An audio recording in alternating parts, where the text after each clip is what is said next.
Well, we had been visiting our daughters up in Lisle, and we were coming home down 355, and we had turned on Francis, and we were about 2 blocks from Vine Street where I would have turned, and all of a sudden I thought I saw something out of the left corner of my eye, just something dark, and the instant I saw it, we were hit. Didn't have a chance to even know what it was. The airbags went off, the car spun around to the north, and I knew we were heading towards the edge of the road, and I tried to straighten the wheel and I couldn't, and it stopped. When I couldn't get out of the car, I couldn't open my door, it was totally jammed shut, and I couldn't figure out what, I mean, we were hit, but I didn't know what was happened. So I asked Sandy if she was all right, and she was able to get out her side of the car.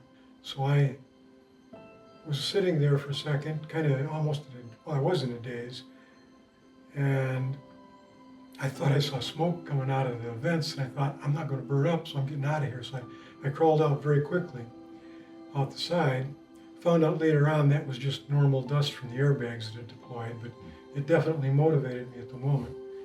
And when we got out, the car had spun around and we were going east, and now we were pointing up to the northwest. We were broadside in the middle of the westbound lane. And luckily, traffic was able to stop, or they would have T-boned right into Sandy's door before anything could have happened. And I was worried about him because he had heart valve surgery in January 2020.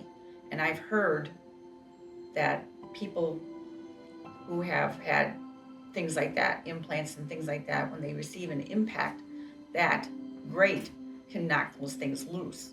And so I was like, okay, is he gonna have to have heart valve surgery again? I was more concerned about him than about myself. I was, he was dazed, and I think he was, like he said, going into shock. I looked around and I found out why I couldn't control the car, because the front left wheel, including the strut assembly that's attached, was broken off at the axle and thrown about 30 feet down the road. And I was just kind of dazed, and it was kind of amazing how God looks out for people, because one of the women in a house along there, she came out and she said, you don't look good. And all she disappeared, and she came back, and she had a dining room chair, and she sat it down in the middle of the street, and I sat there, and Sandy went in and got a blanket out of the car, crawled in the back and got it, because I was actually, I think, starting to go into shock. And I sat there, and I found out later on that a car had been going west, young 22-year-old kid driving a Mercedes with no insurance, and he came down there at 100 miles an hour around the corner, according to the police and several witnesses. And there was a black Jeep Cherokee that was going west, and I was right alongside of him, and just as I was alongside of him, this guy had never tried to slow down. He immediately tried to pass the Cherokee, and well, surprise, there I was at the lane. And he took the front left side of my car from about 18 inches in from the window, from the headlight, and pushed it in 18 inches back, all the way back to the driver's door handle. And it was a total mess. The car was totaled, and after he totaled our car and spun us around like that, he still had enough momentum left to go down the road and catch the Jeep, the Cherokee Jeep, and sideswipe him and take off the left side of that car before he came to a stop.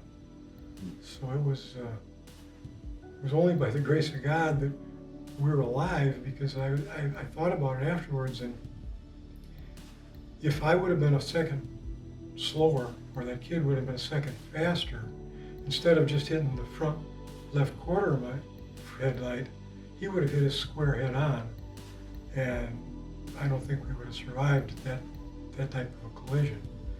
This accident happened at 5 o'clock in the afternoon, and by 11 o'clock that night, we had both been to the hospital, both been checked out, and walked in our house at 11 o'clock. So 6 hours later, we had been released from the hospital, and we're home. And I said to Mike, this was a blessing from God. This was a miracle. We appreciate each and every day for what it is, a blessing that you don't have any right to expect you're going to get. I see God's hand all over this, from, you know, the littlest things to the, you know, to the biggest things, you know. God is there, you know. It's just a miracle, you know. And I said to Mike, God's not finished with us yet. He still has something for us to do in this world. And I don't know what it is right now, but I'm sure he's got something planned for us.